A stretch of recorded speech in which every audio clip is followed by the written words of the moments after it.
How are you? I'm good, man. What's going on? Nothing A little much. chilly out here, but that's okay. I know. Yeah, I'm in Tolentine right now. I just Oh, are you? walked over, so yeah, it is colder than usual out. Yeah, it's supposed to pour rain all day long too. Oh, So is that it? that's not good. Yeah, That's you know how that goes. yeah, But definitely not good. So I just so wanted what's the deal? What do you want to do? just want to talk about like your time at Nova, after Nova, staying connected, all that Okay. type of stuff. Just to start off, coming out of high school, I mean, I've heard you talk about how I think it was in eighth grade, you went to a camp and Rollie was there and you were like, I want to play for this guy. Yep. Were there other schools that you were considering heavily, or were you kind of like always just all right, I'm going to Nova? Um, I got recruited by a lot of schools in the Northeast. From Maryland on up to Maine. I cut my trips down. You had 6 trips, I think, back then. I only took 3. I went to Rutgers, Syracuse, and Villanova, and had a great time at all 3 places. Both Rutgers and Syracuse were big, gigantic places. Villanova was a little bit different, but it really came down to just 2 words: Rollie Massimino. I mean, it didn't matter where he was coaching; I would have played for him no matter where it was. Yeah, That's pretty much what it came down to be honest with you. yeah. What was the campus life like as a player back then? Because I mean, obviously nowadays everybody's just like, I don't know, if you come to Nova now, like all the players are super highly ranked coming out of high school, like, and I'm sure they get like that they sleep in Arch Hall, probably sleeping in like bigger beds. I know you slept on a bunk bed your freshman year, which is just crazy as a seven Yeah, footer, Wyatt Maker and I had 7-foot bunk beds. Can you believe? In Sullivan Hall, I which lived is in Sullivan for 3 years, and it was like being in a jail cell. When I go back there now and I look at the rooms, I'm going, how the hell did 2 7-footers stay in that room? It's crazy. yeah. I mean, But I can't even imagine. It's ridiculous. yeah, we were just regular students. You know what the difference is now? Like from what I know of the current guys and the 16 and 18 teams and stuff. We went to dinner in the cafeteria at the pit with everybody else, but we might get out of practice. Say that the pit closed at 6 o'clock. So by the time they would let us out of practice, sometimes at 5:45, and we'd have to sprint. And I would tell my friends, hey, look, if you want to have dinner together, you got to get there and save me a seat or whatever, and but we would eat with the student body. It wasn't like now. Coach Wright he knows exactly what these guys are reading. They have training tables. They're kind of sequestered away from everybody a little bit. They're not as out there as we were. Not to say that they're not student athletes and the guys on campus don't know who they are, the kids on campus, but we were out there, whatever, I mean, everybody knew where we were living and people would come by sometimes. And then after we won, it changed a little bit, because then you would go to campus and people would come over and talk to you or whatever, although we didn't have people with cameras wanting to take pictures every 5 steps, Yeah. because today everybody's got a cell phone camera and everything. So I'm sure it's a little more intrusive for these guys now than it was for us. So we were allowed to be kids a little bit. I guess that's the expression I use. How do you think you guys would have handled having somebody like John Shackleton who kind of chooses? I mean, I'm not gonna say chooses, but like helps you guys with what you eat and like is your guys trainer. How do you think that like during your time there, you guys would have handled that? I think we were all craving something like that, to be honest with you. I mean, we didn't know what we didn't know, to use one of Coach Masters' expressions. I mean, listen, here's something that you would never, ever see today at Villanova is after practice, we'd come in and they'd have cans of soda in our locker. So, these guys are not allowed to drink soda. We were drinking grape and orange and cola soda, some brand name I never heard of before. And we were allowed to eat whatever we wanted. We didn't have any strength conditioning coach, and we trained in behind the field house. Um, right there was a grassy area there, just on where now there's like buildings and stuff for the football field. just before that, there was like a grassy area. They had a trailer, like somebody's house burnt down, and they had a Nautilus room in there. So we would go in, and there was maybe 6 machines in there, and we'd work out there, and then we would run all the time. That's kind of was our workout. And then my senior year, after we won, they brought a strength conditioning coach in, but he was all about powerlifting. So we had guys lifting, 350-pound bench presses for 12 reps, but we couldn't get a rebound because nobody could put their arms past here, So, I would have killed for, because I see how Shaq transforms kids' bodies and therefore transforms their game, and they're doing stuff now that is not so much lifting weights. It's all flexibility, mobility driven, functional strength versus, bulk strength. You don't want to be bulky. You want to be strong, but be lean and cut and everything. He does an awesome job. In fact, a lot of the alums call him or use his website. I follow him on social media to try to pick up any tips for my own personal use to what to eat, Yeah, for sure. Yeah, I follow him too. He posts a lot of good stuff. Yeah. In your freshman year there, you guys had 5 NBA players on that team, which is kind of crazy, and I feel like it gets a little bit overlooked. But what just talk about that team a little bit, because that team was obviously good enough to win a title. That team, Matt, was better than the 85 team, not even close to me. I mean, John Pannone was unbelievable. We had great leadership with Stu Granger, John Pannone, and Michael Mulquin.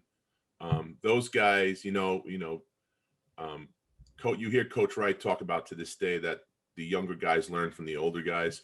Well, that all started with Coach Mass, and that's how it went with these guys. So they didn't let anybody get away with anything. They wanted to win, and they made sure that you were marching in the same direction as everybody else. If not, then you can get out of the way and we'll go right through you, kind of thing. But those guys, and then we had, of course, Dwayne, Eddie, Gary, Prez, and those guys. So that team was really, really good. In fact, we beat Michael Jordan when they were ranked 1. We were ranked 12th. We went down there. It was like 3 feet of snow in Philly. And we got the last plane out. We had to go to Atlantic City. I'll never forget this. We had to go to Atlantic City to catch the last flight out. And we were in like this prop plane, and literally a guy came out and started the plane, and we're ready to go. And I'm sitting in the back of the plane with Eddie, and you never saw 2 guys get religion so fast. We were terrified to get down there. We got down there at like, I'm going to say 2 in the morning, 2:30, 3 o'clock, something like that. And the game was at noon. So we only got about 3 or 4 hours sleep. And then we were up at pregame. We had walked through in the parking lot. Coach Mass put some new twists and nuances into our game in the parking lot hours before the game. And then we turned around and beat Michael Jordan at home, that was pretty cool. So, yeah. I mean, it was a real good team. Yeah, that's definitely very cool. And that 84 team and 85 team were really similar. I think in 84, you guys only had 1 senior. So basically you guys played together for 2 full seasons. Do you think that helped you in that 85 year, that you guys basically brought back the same team? Yeah, it did. But we're bringing back 3 of the best players ever to play, at Villanova. If you look at the history, they're all well thought of in the annals of the Villanova history. I think it did somewhat. I think that playing against each other and playing with each other is something that you can't put a price tag on. It's invaluable to a team like that. I will tell you this, and it goes right to this day. It's really amazing. Like, I've never been around a bunch of guys that were so in sync with each other for everything. I mean, like, if we're talking in public to somebody, all one of those guys has to do is look at me, or I have to look at him, and we know what each other is thinking. And I don't know how that happened. I guess we were just that close. I'll give you an example. Like, Gary McLean was out at my house maybe a year and a half ago. He stayed over for, he was here from town for a week. And I was coaching a young AAU team, like a 7th grade team or an 8th grade team. And I said, why don't you come to practice? So he comes over. I said, why don't you take the practice? I'll be your assistant. So he loved that. So he got involved. and he's talking, and he just looked at me, and I knew exactly when he wanted me to jump in and what he wanted me to say. It's like that all the time. I was just with Connolly Brown this past weekend. Connolly is in law enforcement, and he was in town. He had a layover at JFK for like 7 hours, so we hung out. And it's just the same thing. Like somebody says something to us, we just look at each other and know what each other is going to say. I don't know how that happened, but that was a big, that maybe from what you're saying about having the guys come back and being with each other as much as we were. But Yeah, that was a big key as to why we did what we did in '85. Yeah, that's a very Villanova thing. Everybody's on the same page. Everybody's like a big family. Yeah. And my dad would always tell me, because my dad graduated in '85, he was telling me about how you guys played Pittsburgh at the end of the regular season. And Rollie was like, all right, like if you guys don't turn this around, I'm taking everybody out of the game. And then he did. Talk about that and just how you guys felt after that game, because then it was Big East tournament time, and then it was time for the NCAA tournament. Yeah, that was a rough one, man. We didn't have it. It was just one of those nights that we didn't play well, and he said, look, I'm giving you 2 minutes and I'm pulling everybody. And everybody's like, okay, you're not going to do that. We got, the season's on the line here, really. I mean, we're on the bubble and weren't sure where we were going to go. We figured if we went here and we lost this game, there was a good chance we weren't going to make the tournament. So there's no way you're going to do that. And then he pulled everybody, and I got caught in that wake because I wasn't with the starters, but I was like 6th or 7th man, depending on who we subbed for first. And then what happened was I got stuck on that. So I got taken out with everybody else and didn't get to play in the game as much as I would have liked. But it was the first time that CBS, the game was on CBS, that the player of the game was the Villanova second team for Villanova. It was the whole second team. Really? Yeah, that was, wow. They gave the player of the game to the second team. So, and then we had to come back and play them like 3 or 4 days later. After getting our tails kicked, we had to play them at the Big East in the first round. So, that was tough, but we had a good game. We were more ourselves and did a good job and wind up beating them in the Big East tournament. Do you think that the fact that Rollie benched those players in the second half kind of like lit a fire under them? Like, do you think if he didn't do that, you guys would have won? That's a great question. I think it did. I know it lit a fire under the seniors because it was a wake up call, and when they were like, our career is almost over. We got to do something. We don't want to leave this place and not be just another player that played here. But those 3 guys and Brian Harrington, 4 guys, all said that, hey, we want to be known for something other than the team that didn't make the NCAA tournament. So. Yeah. All of a sudden, once we got to the Big East tournament, the practices got a little different. The guys were more vocal. The leaders of the team, that Eddie, Dwayne, and Gary were more vocal and more on top of you. And practices got more intense, and it just ramped it up, a little bit at a time. And I think that really helped on our push on our run in '85 for sure. Mm-hmm. What was your guys' mindset going into the tournament? Because I like, once again, I remember my dad telling me that you guys were actually underdogs in every game because you played at Dayton the first game. Yeah. So what was your guys' mindset? Were you thinking like, okay, we can win a national championship? Or were you like, all right, like let's just take it game by game and see if we can make a run? More game by game. No one ever thought we were going to win a national championship because we just felt that we had a clean slate. Like everything else doesn't count. We're starting over from here. Let's go to work. We got in. We were worried about getting in. We got in, although we had to play Dayton on their home court, which was a little bit of a shot. But we played them on their home floor. We got in. Okay, let's see. Let's make the best of it. We'll go one game at a time and work real hard and see what happens. And as we started to build momentum, guys started to step up and play, unlike how they played during the season. Case in point is Harold Jensen had an incredible run of 6 games for us. Not that he wasn't efficient during the season, he was, but he just did some things where he kind of let go of some apprehensions of maybe I should be cautious. And he changed that attitude mindset to go for it. And when he did that, everything just popped, and the rest is history, right? Mm-hmm. Do you think that playing St. John's and Georgetown, I think you played St. John's 3 times before the tournament and Georgetown twice before the tournament, Yeah. and those were the 2 best teams in the nation, like in the regular season. Do you think that that helped you prepare to play in the NCAA tournament? Because you're obviously in the tournament, you guys had this like insane schedule. I think you beat like the first overall team, second, fifth, seventh, and like ninth, or something crazy like that. Yeah, if you add those up, I think that's the lowest, number. I Yeah. mean, it's some crazy stat because we were the lowest seed ever to win. So Yeah. I mean, we had the toughest road, to get there. Um, to answer your question though, I think 100% yes. That and playing in the Big East every night. Not just playing against Georgetown, St. John's. Listen, they were both 1-2 all year long that year. So, we lost 10 games. 5 of them were either to the number 1 or number 2 team in the country, which, that's saying something in itself.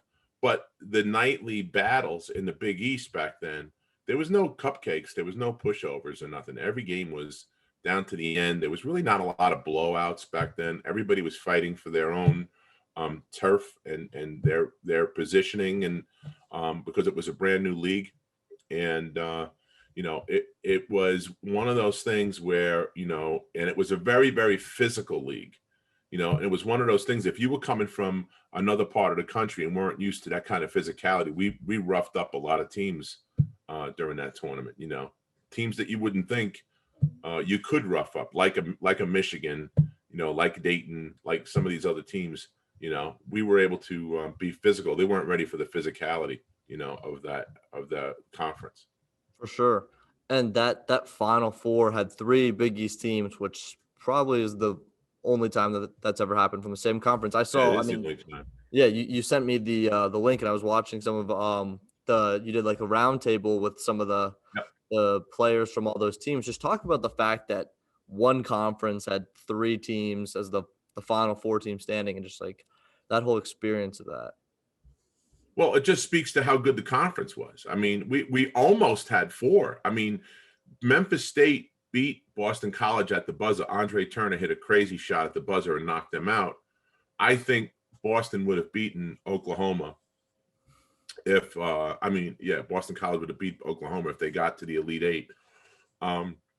But like I said, it just, that whole thing it just speaks volumes to how good the league was. I mean, and like the physicality and all the things that we just talked about. I mean, and it hasn't been done since. So it's not something that's easy to do. Yeah. It's only been done one time in the history of the tournament, which is saying something in itself. And it was an historic time for Dave Gavitt and all the guys that ran the Big East Conference. Mm-hmm. What was your guys' mindset when you went into that 85 championship game? Because my mom and dad were telling me that, like, wasn't Georgetown celebrating when they drew you guys in the final? I just recently talked to a bunch, like as you mentioned, I recently talked to a bunch of the Georgetown guys. They weren't exactly thrilled they had to play us, because every year that I played at Villanova and my 4 years, we beat Georgetown at least once. St. John's, different story. They kind of had our number, and we had a difficult time with Chris Mullen and Walter Berry, especially Walter. Walter gave us a headache, big headaches. So I don't know that Georgetown was celebrating, but we were celebrating because we didn't want to play St. John's. We wanted to play Georgetown. If you hooked everybody up to a lie detector, they would tell you the same. Mm-hmm. We didn't want any part of St. John's. And Georgetown, like I said, we beat them once a year, and we always seemed to have, a game. And every game that we played them was fairly close. They weren't blowing us out. ESPN showed the game that we played at the Spectrum that year, and we lost in OT, I think by 5. And so we watched that game in the morning of the championship game, and we came to the arena going, we got a shot here, because we played with them just a few months ago, and and anybody can beat anybody on a given night. So it wasn't like we had to beat them best out of 7. We only had to win once. Mm-hmm. Yeah, it might have been more the Georgetown fans were like, oh, we got Georgetown, or we got Villanova. So, well, yeah, I mean, yeah. they were selling championship T-shirts in the street. Yeah, it was crazy. I mean, nobody gave us a shot to win the game. I mean, the newspaper article said Villanova versus a god, and they talked about there'd be a Martian in the White House before Villanova won the national championship, and all kinds of crazy stuff. I mean, yeah, so we had no shot. And the cheerleaders, they were on the HBO did a really cool like a documentary on us called Perfect Upset, and they showed the cheerleaders, the Villanova cheerleaders in the street getting really annoyed that they were selling Georgetown championship T-shirts yet, and it was 2 hours before the game even started. So, everybody thought we had no shot, but it wound up being the world's greatest April Fool's joke, right?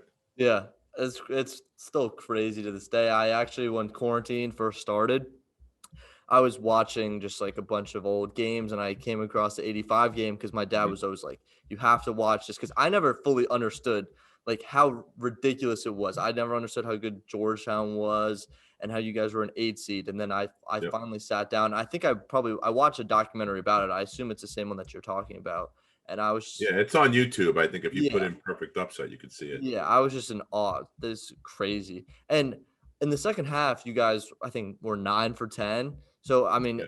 it's crazy. You only missed one shot. You only took 10.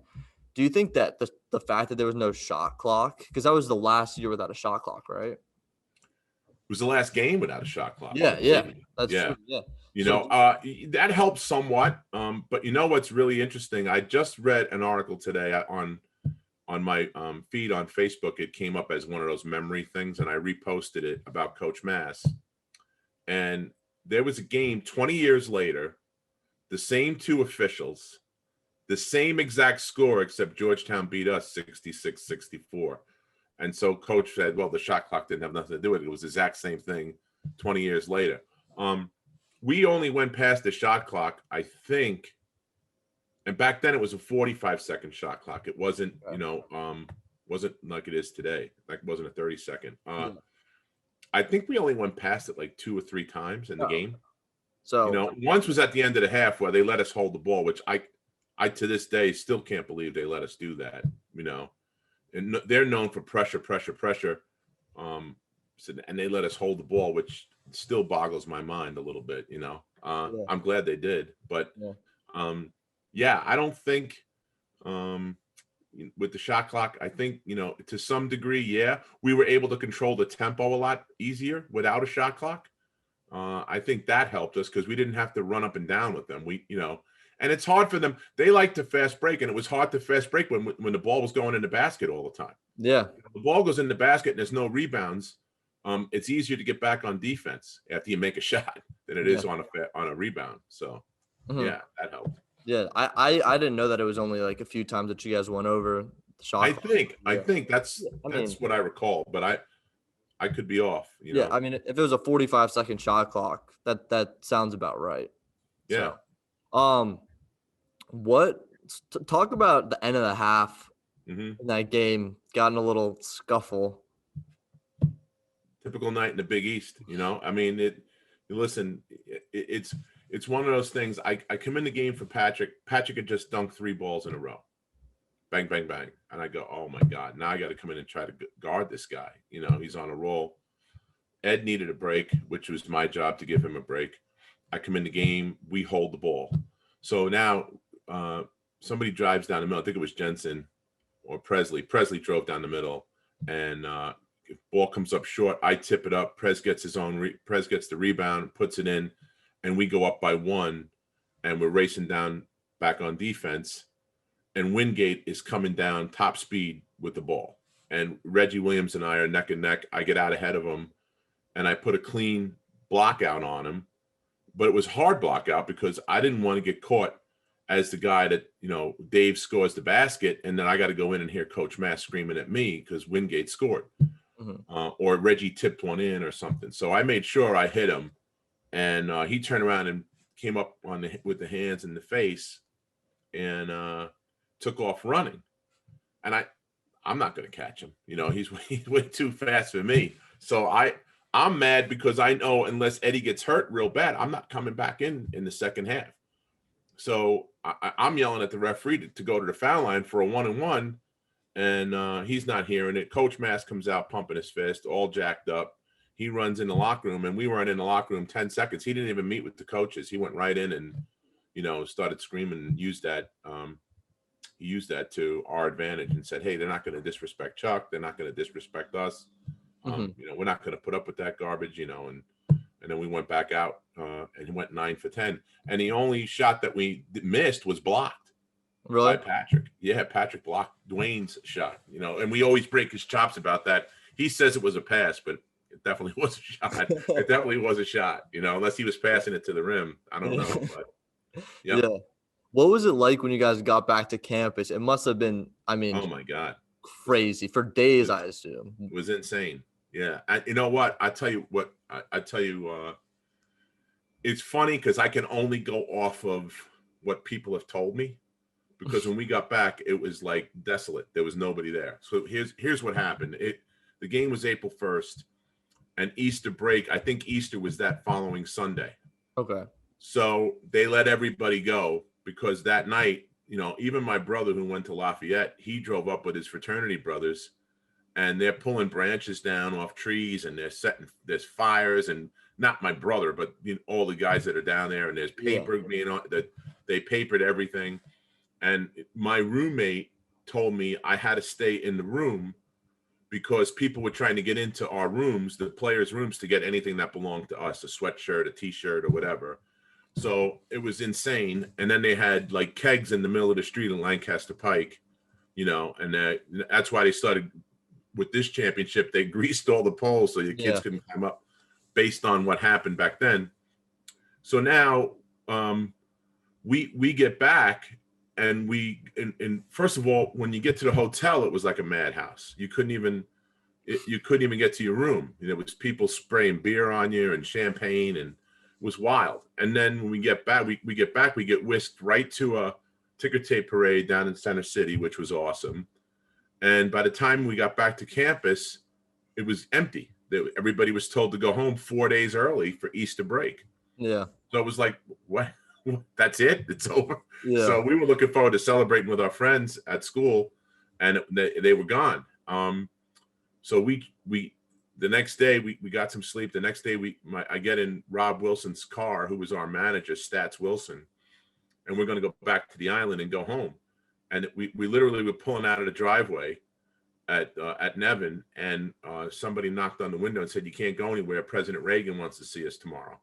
So we had to hang out for another day to see Ronnie, which worked out pretty good for us. Jeez, that's crazy. It was awesome. Was there ever like a point where you got back to campus and it was crazy? Like even when people got back from Easter? At that time, no. But what was cool was if you went to dinner or you went out for something, people were buying you drinks. They were paying for your dinner. It was nuts. Like we would call Conestoga or some of the other pizza parlors down there or whatever. And guy would answer the phone and said, hey Chuck, listen, we're bringing whatever you guys want. What room are you in? I said, we're in Wyatt Maker's room. Okay, we'll bring it over there. He goes, listen, I got some stuff that needs to be signed. Yep, bring it, So we just, I would go around and get stuff signed by the guys, and and then bring it delivered back to Conestoga and stuff. All the stuff that's on the walls there is from us. Wow. But I tell you what, when we came back after we beat North Carolina, there was more people in the Nevin gym than actually attended school. I mean, it was nuts. It was like a rock concert, man. We walked out. Where the stage is, right behind the basket. Mm-hmm. It's now offices. I guess they built some small offices on the stage there at Nevin. And we walked onto the stage right from that back door. The bus stopped and we came in, and the place went nuts, nuts. And there were people in the rafters. There were people everywhere. There was people. And, and I've never experienced anything like that. I mean, to me, I said this on the HBO thing, to me, it was like being in the Jackson 5, like Tito Jackson or Ringo in the Beatles. You were in the band, but you weren't the main guy, so you got to be a part of it, but like people weren't, trying to get to me. They were trying to get to Jensen and Eddie and Prez and those guys, but it was crazy, man. It was Coach Mass gave a speech and everybody lost their mind. And, they had the banners up in there with all the, all the different sayings and things. It was unbelievable. You never forget anything like that. Yeah. Yeah. Once in a lifetime. You got to experience a bunch of things that, he let us be kids. He didn't sequester us from anything. He didn't protect us from anything. If we made mistakes, which sometimes 19 and 20-year-old kids do, we paid the piper, and in the way of sprints or worse, depending on what happened. Mm-hmm. And so I really admire the fact that he let us experience all of that, because the more we talked to other guys that played at different teams, they never got to experience that, and to say that, you were in a ticker tape parade when there was, I don't know how many thousands of people there, and then you then go right from there to go meet the president of the United States. That's a pretty good couple of days. Yeah, for sure. Yeah. So that next year, I think it was Gary, Dwayne, and Ed all left. Right. They were all seniors. What was the mindset of that team? Did you guys still think that you guys could be competitive and make runs and make a run in the tournament? Well, it was kind of a topsy-turvy kind of roller coaster ride that year, because in May of '85, Coach Mass was looking to leave to go to the NBA, and they had a roast for him. And once we saw the roast, we said, "Oh, this is done." Yeah.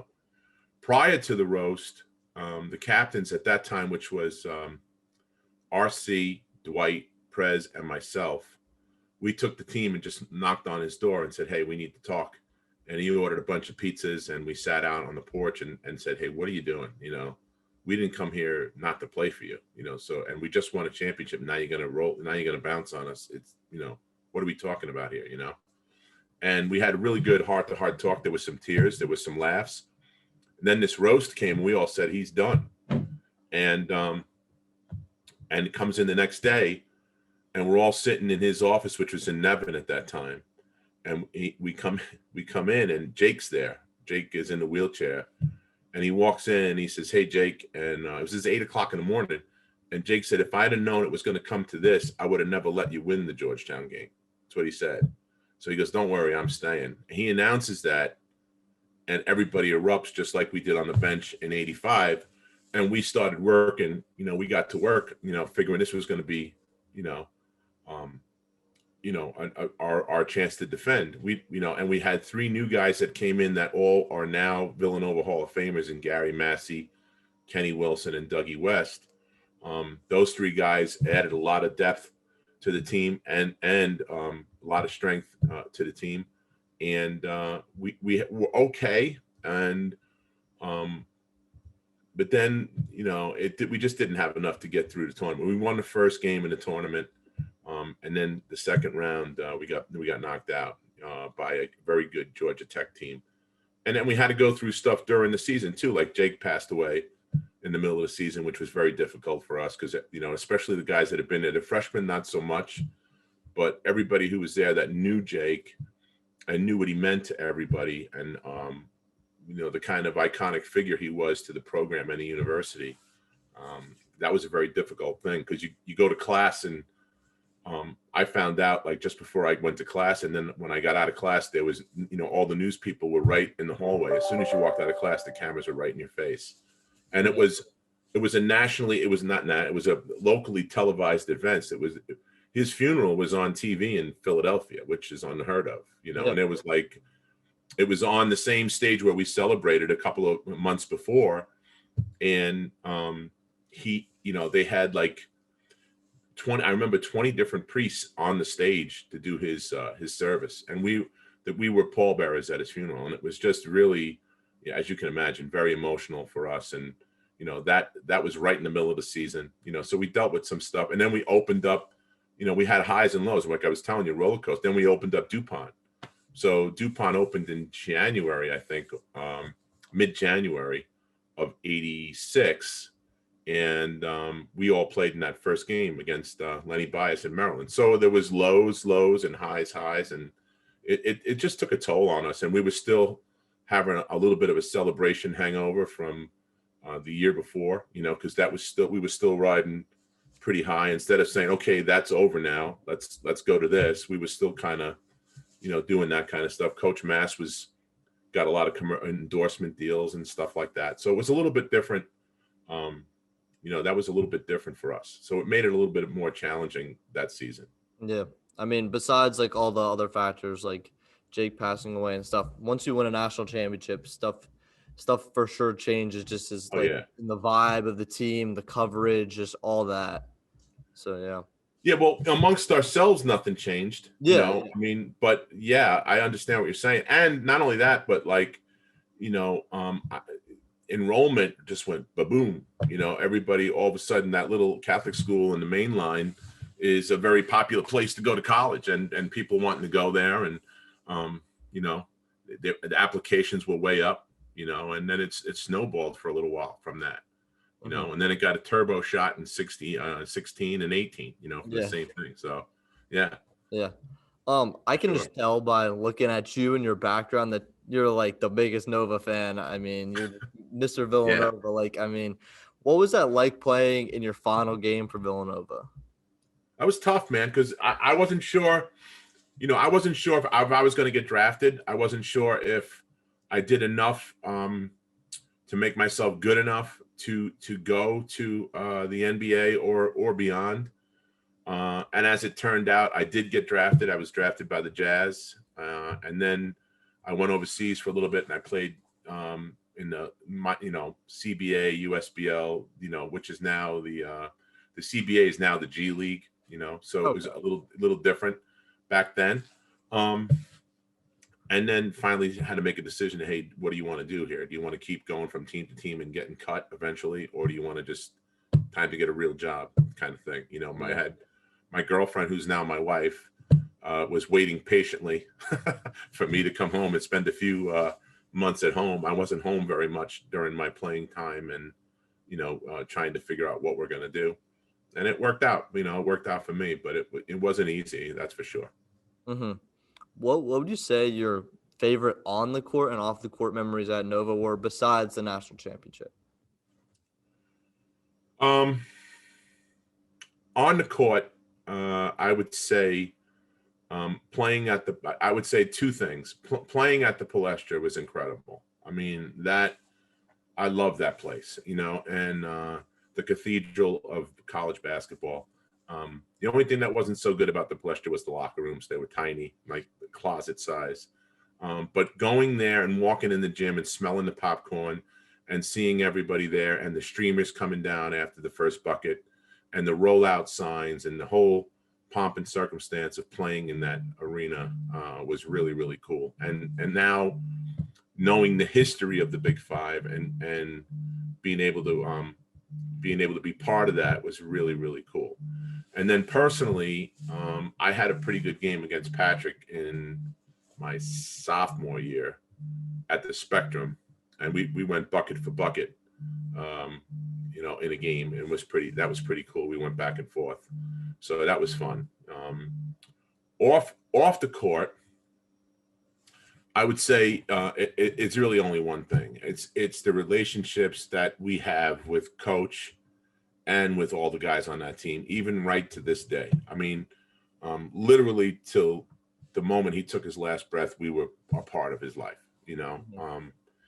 and to go down there, we Brian Harrington and I started going down there when he first took over at Northwood, and we'd stay at the house, and Mrs. Mass would cook for us and all that kind of stuff. And then next thing you know, Prez is there, and then RC's there, and then Jensen, and then and on and on.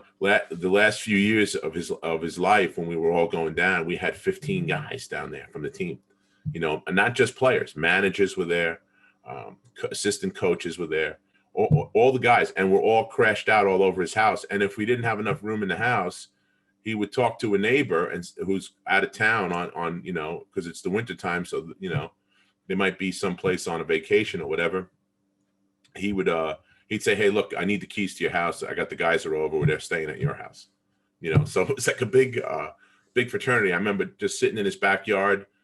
Guys are drinking wine and some guys are smoking cigars, and we're just laughing and telling stories about stuff that we knew about, stuff that we didn't know. But the more times you heard them, the funnier they got, you know. And then having big pasta dinners with him and his family over the years, you know, there's nothing better than that. And I talked to guys a lot that played, you know, for different coaches and stuff. Nobody had the relationship with their coach like we did. You know, not too many. I shouldn't say nobody, but not too many. I mean, there are guys that don't even talk to their. I couldn't even imagine not talking to the coach, you know, after we got out. I mean, when he was going through all the stuff with cancer and everything, we were all right there with him, you know. I mean, he was in the rehab center in Philly. Brian and I'll tell you a funny story. Brian and I, he had the brain surgery after the 16 championship. He went to the championship game not really knowing that he had brain cancer, you know. Okay. So we had the dinner, the team function, the team dinner, and you know, he says, yeah, I got to go get this thing cut out. I'm all right. Don't even worry about it. I'm like, what are you talking about? So that's all. He left it very vague, you know. So he's in this place. So Brian and I go to check him out, and we go see Mrs. Mass, who was at Bryn Mawr Hospital first.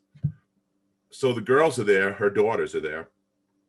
And I said, look, if you're going to see him, you better bring his favorite Italian meal. Otherwise, don't go. I said, okay, got it. So we go to get the stuff, and the place is closed. So we have to go to a makeshift place, and we're sneaking stuff. Loaves of Italian bread are in my sleeve. We got, you know, prosciutto and peppers and all this stuff was all in our jackets. And so we go in, and he goes, hey guys, how you doing? I said, listen, you know, where are we going to be eating? He goes, come on, I'll show you. Come on. And he takes us over to the spot. We start taking all the stuff out. It was like that scene from Goodfellas when Paulie was in jail and everybody was bringing him food and stuff. And so we have stuff laid out everywhere, including we snuck in a juice bottle. We snuck in some red wine, and we said to him, hey, look, don't drink this here and don't chug this. This is not juice. It's wine.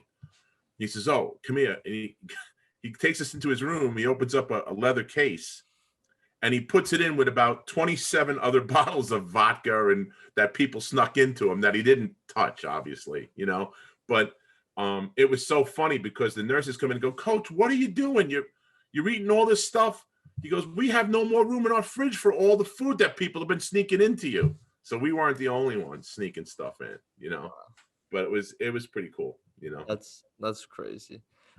What do you think is most different from Jay and Rollie? Because I mean, they're obviously very similar with the whole like family atmosphere. Yeah. I mean, it's crazy to think that when my parents went here to now while I go here, the whole culture of the Villanova basketball is the same. It's been 35 years, 40 years or whatever. Yeah. Like what would you say that they have that they do similar and that they do differently? Well, the foundation is the same, you know, family and loyalty and you know, here's the difference. It's basically all the same. The difference is this. Jay took the concepts that he learned from Coach and polished them up and made them his own. For example, we play for those who came before us. Coach Mass never said those words, but he brought all the guys back that played before, you know. The only difference is he brought the guys back that played for him. I never got to meet Paul Arizin, Chris Ford, Inglesby, you know, Howard, all those, Howard Porter, all those guys until Jay was there, you know, and then you got to know the whole history. So he took this and took it here. Okay. Same thing with, you know, attitude. You know, Coach's big word was enthusiasm. Nothing great can happen without enthusiasm. And he would sign all his letters enthusiastically, Coach Mass. Yeah.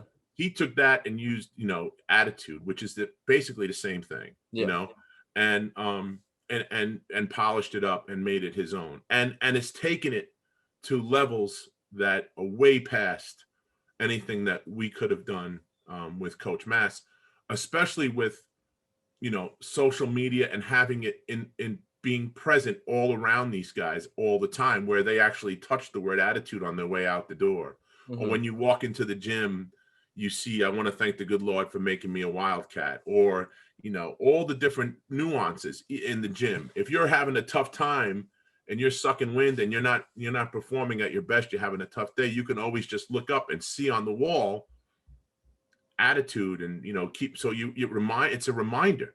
On the backs of their shirts, in the collar of their shirt, it says attitude. On the tongues of their shoes, it says humble and hungry.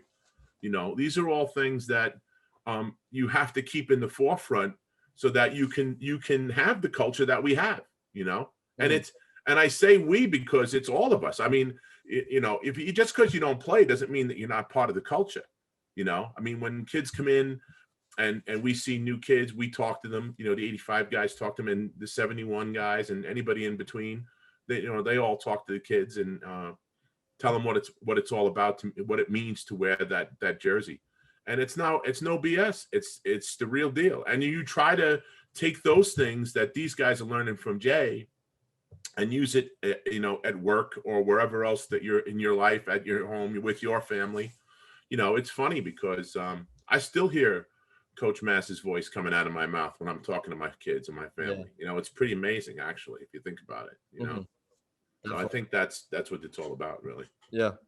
Were you at 16 and 18? Yeah. Okay. I'm 3 for 3 in championships. Yeah. I was gonna say I couldn't picture you missing either of those. So, I mean, do you think? I mean, I don't assume you're gonna pick 85 to lose, but what do you think would happen if 85 went up against 16 and 18? Do we get to shoot the ball the way we did in 85? I mean, it would be hard to beat us if we shot like that. But you know what? I said when they had that thing a year ago or so, when they had the 16 team against the 18 team, I did like a little thing with D-Ray. I saw that, yeah. And I said, hey, you forget about the old guys. We were the blueprint. If it wasn't for us, you wouldn't be able to do all this good stuff. But I think the 85 and the 16 team would have been a real good game. But I think the best team, they were dominant, was the 18 team. Yeah, I mean they dominated. I mean, they won every game by double digits. You know. So being truthful, I mean, that's what I think it is. Okay. I could tell you all day long, hey, if you shoot 9 for 10, you're going to win the game. Yeah. But we'd have to play defense on those guys too, which could be tough. Yeah. How did it feel to watch both those wins? Because I mean, obviously, you guys were the last team to do it. How did it feel to watch that? Because it was like the new era. Because you did it with Rollie, and then they did it with Jay. What did that mean to see the program kind of get over that hump and be like, okay, like we're here officially? Well, we carried that that mantra for over 30 years. It was 31 years, I think, when the 16 team won. The cool thing for us was I was with probably 10 of the 85 guys. We were all sitting together. And, people would come up to us, which I couldn't believe. I mean, people would come up to us and say, hey, do you want them to win? Because, you're the king of the hill. You're the champs. I said, are you nuts? Yes, we want them to win. Yeah. We were so excited for those guys. And I tell you why, because they were such good guys, as was the 18 team, as was this year's team. We're not as connected to this year's team because of COVID. But I mean, we were at practice several times during the year, and every time we go, those guys would come up and say hello, whether it was Arch or Chef or Josh or any of them, Dante and Jalen, everybody comes over and talks, and it's all Jay has done an awesome job of letting the current guys know who the other guys were. When you talk about playing for those who came before us, they all know us, And it was like watching your nephew play. Do you root for your nephew? Of course you do. You know what I mean? So we were ecstatic. I mean, it was funny because the kid Page at the 16 game, the kid Page hits that crazy circus shot, right? And now it's tied at 74. Yeah. So we're all going, oh my God, what's going to happen? What's going to happen? I said, listen, they're going to run that play that they ran for Scotty Reynolds. And somebody's going to go down. Probably Arch is going to go down and score. It's going to be fine. We're going to win this game. Yeah. So we're there, and what happens. Chris knocks that shot down, and we're hugging each other. And like there's 10 of us jumping up and down, hugging each other. and Dwayne McClain sprints he had a replaced tip. He sprints to the front row and jumps over the rail, and he's on the court with those guys. He couldn't control himself. He was on the court, high-fiving those guys and hugging Jay, and it was awesome. And then the next round, same thing. I mean, it was so much fun to be around those guys and to be part of it. And then Jay let us be in the ticker tape parade, so I got to be in 2 parades. I was in the 18 parade too.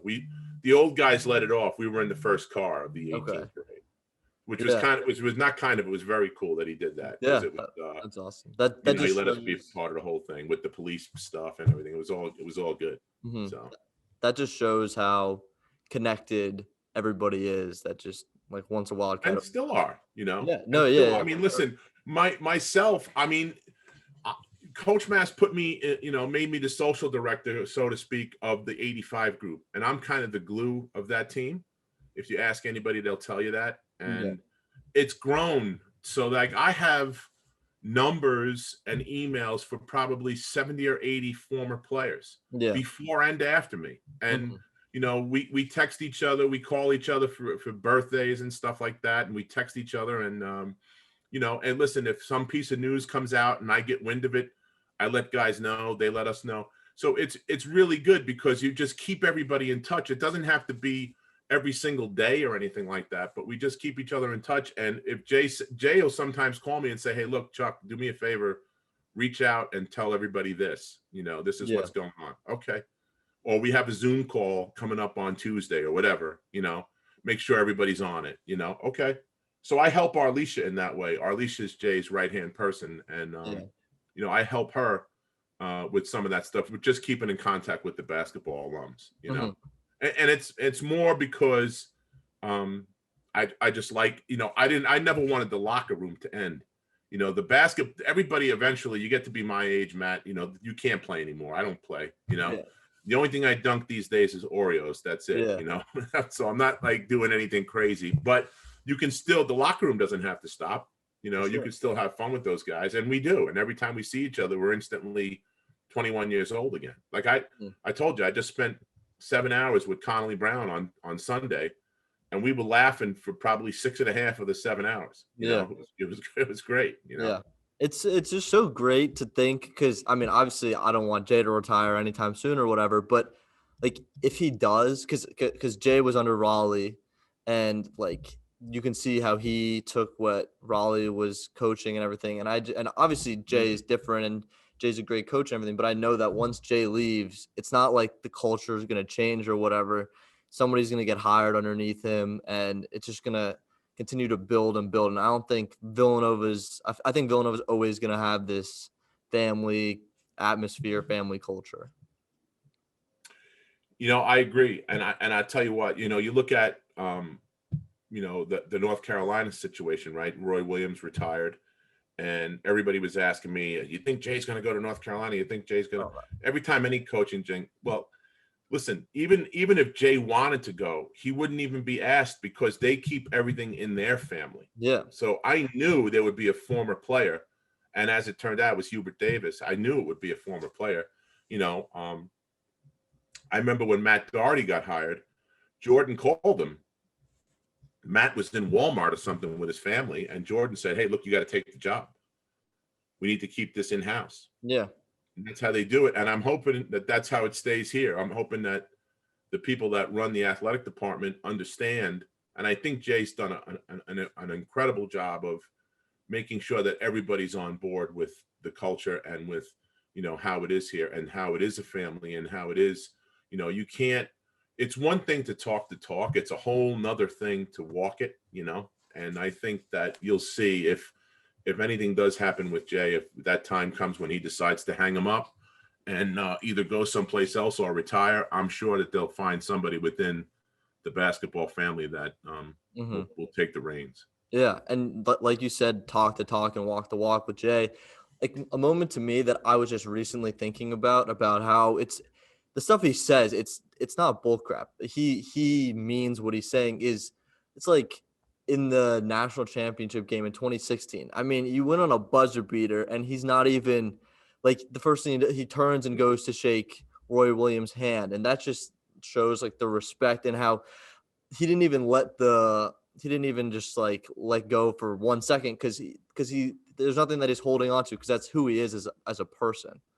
And I think that defined him yeah, as a person and a coach. I mean, if that's all you have to do is see that his reaction, and you know what kind of person he is. yeah. And after the game, I think it was after 2016. There was a press conference, and you expect somebody to be like, yeah, it was just great, but he was like, even if we lost, I've like this team was great, and that's something that I just think speaks volumes to the kind of person that he is. Like the stuff that you see of him, it's not fake. It's who he is. Yeah, I agree. Yeah.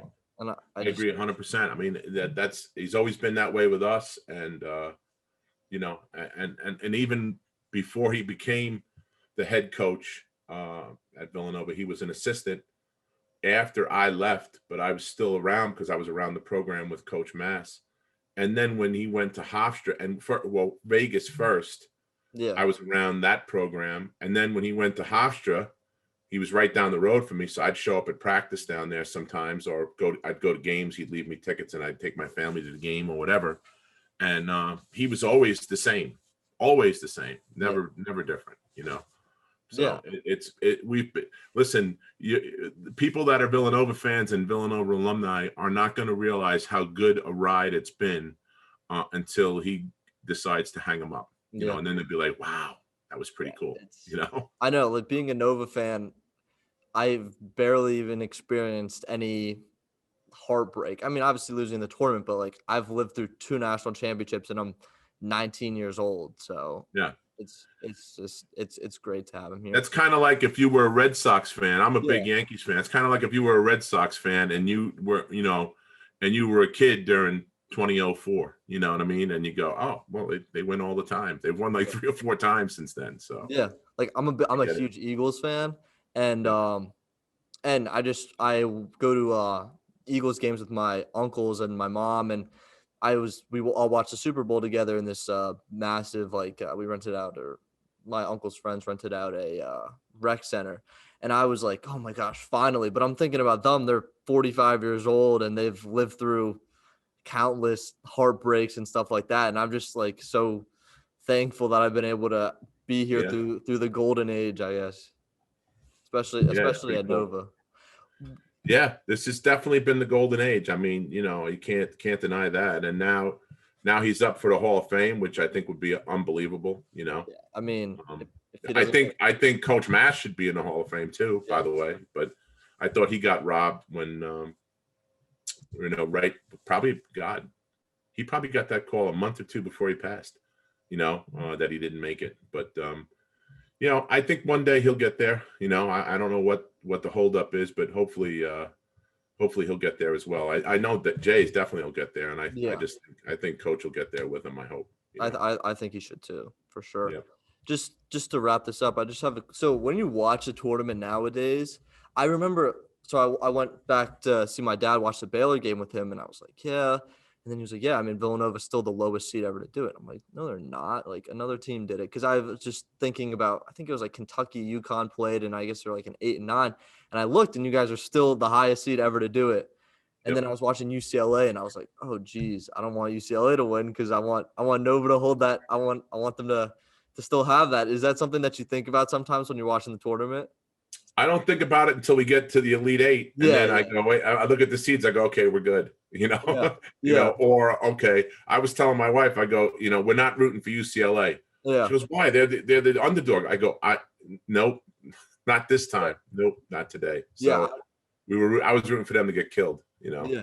I was kind of like, oh, it'd be kind of fun to see Gonzaga lose, and then when they were playing UCLA, I was like, all right, no, like this is getting too close. We can't, can't have it. Yeah. All right. No, there's been a couple of Final Fours where they've had some people like in there that were low, and we were like, don't want to get there was I think in 18, was it 18 that Syracuse was there, or that was Loyola Chicago? Yeah, no, 16 they were there with us. Okay, and I think Loyola Chicago was in 11 and 18, so Nova could have had 2 opportunities to defend that, but they didn't end up playing. But that would have been a really crazy matchup. Yeah, I agree. Yeah. All right. Well, that's all I got for you. I really appreciate you taking the time. Sure. Anytime. If you Yep. need to get a hold of any of those guys, Matt, just let me know. I can put Okay. you in touch with those guys. Yeah, You know? I mean, I'm definitely thinking of doing a little flashback to that 85 team piece, talking to Sure. some of those guys. So yeah, I'll definitely let you know. Yeah, those guys are all pretty easy going. You know, Yeah. there's Uh-huh. whatever you need, let me know. All right, yeah, I appreciate it. Also, I haven't watched all of them, the round table, but I love it. It's great. Oh, do you? Yeah, Yeah. thanks. I Yeah. appreciate that. I mean, that thing happened kind of by accident. Really? Yeah, well, I was on something called the Hoya Locker Room. It's a Facebook thing. Yeah. And Gene Smith and Billy Martin had me on that. And I was the only guy that didn't play at Georgetown that was on that podcast. Okay. So we talked about a whole bunch of stuff, the culture mostly, and I said, man, I could do that with our guys. And then Jason Frazier came out with this thing, but Yeah. he was sponsored by some group that they took Yeah. like 68 teams or Like something. Field of 68 or something like that. Yeah, something like that. And then so Jason said, hey, once our team got bounced out of the tournament, the podcast is over. I said, oh, okay. So I started talking to Sonny Sparrow, who I knew from my visit to Syracuse. He was my host, and we've been friends pretty much ever since. And I said, hey, what do you think if we do this with it? Because we met these two guys. If you could check out this Twitter feed, or he's on Instagram too. It's called Big East 24/7. Yeah. I think you told that to me when we talked on the phone, and yeah, I checked them out, and they had all like the old clippings and stuff like that. It's unbelievable. They Yeah, come up with stuff. So they would send me stuff from when I was in high school that I haven't seen since I was in high school. I'm like, where the hell did you find that?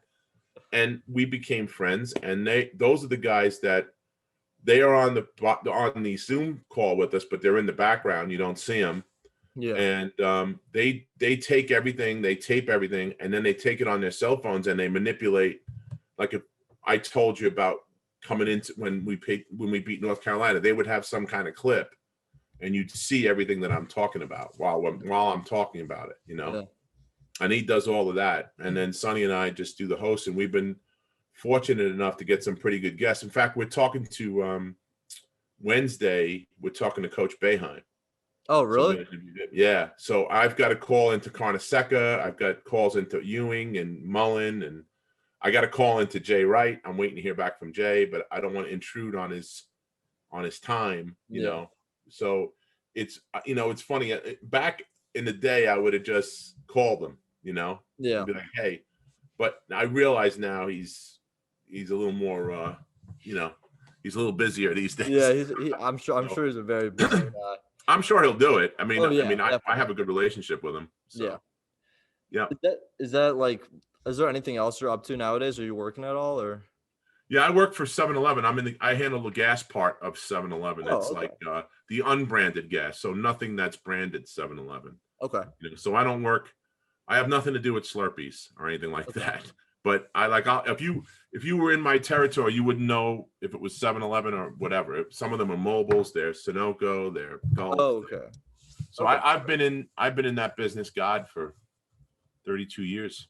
Wow. I think maybe more, something like that. Is that what you went right into after you were playing? No, it's funny because I my first job after playing was with Frito-Lay, and I ran this Northeast Regional warehouse in Scranton. And it was a bit of I was in charge of the night crew, so I had to go in and check on them. And these guys left tall boys in there that they were drinking on the job. So I come in the next day. Now I got to come in at 8:00 at night and stay till 8 a.m. And then they were calling me in for meetings at 11 or 12 o'clock. And I'm like, you can't have me here for a meeting. I'm sleeping. Yeah.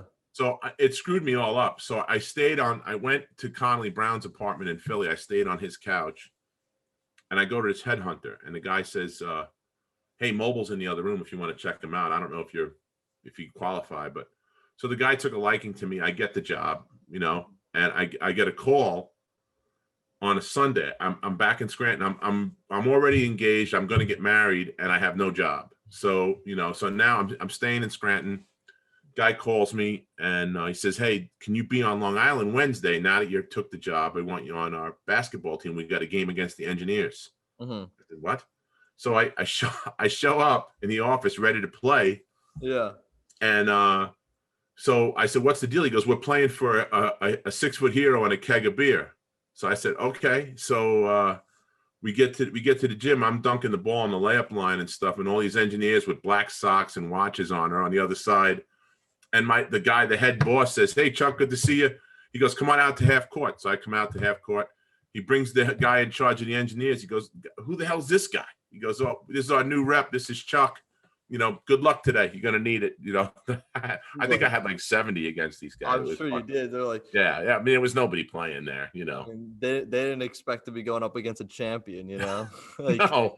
Plus back then I was athletic, Yeah. I was, I mean, it was right after you were playing professionally. So yeah, I was just playing professionally, and now I'm playing against some guy with a watch on and black socks, That's great. It was funny. That's how I got involved in this crazy business, man. Yeah. I've been here ever since. That's crazy. So yeah, man. Yep. All right. Well, thank you for taking the time. I'll definitely let you know when are you cool with me posting this? Yeah, sure. No Okay. problem. Yeah. I'll let you know when I saw part of the Jason one. Oh yeah. You did. Now you wrote that article too, right? Yeah. So when you sent the second link out, I can only see the first part of that. I couldn't. Okay. see Yeah. I'll definitely send you the second part. Yeah, I haven't seen that. And then send me the link when this one comes out, Oh, and for sure. I'll put it out. For sure. Do you have like the VIP thing for 24/7? Because I don't know. No, I don't. Okay, so I can just I'll just share you if you want to check out the Jason article, I'll just share you the Google Doc so you don't have to like buy a membership. Okay, cool. Yeah. Okay. That's good. Yeah. All right. Yeah, I'll be in touch with you. Yeah. If you need anything, just holler, man. I'm here. All so. right. All right, All right, buddy. I Nice appreciate talking it. to you. Yeah, Take nice care. talking to you too. See ya. Bye-bye.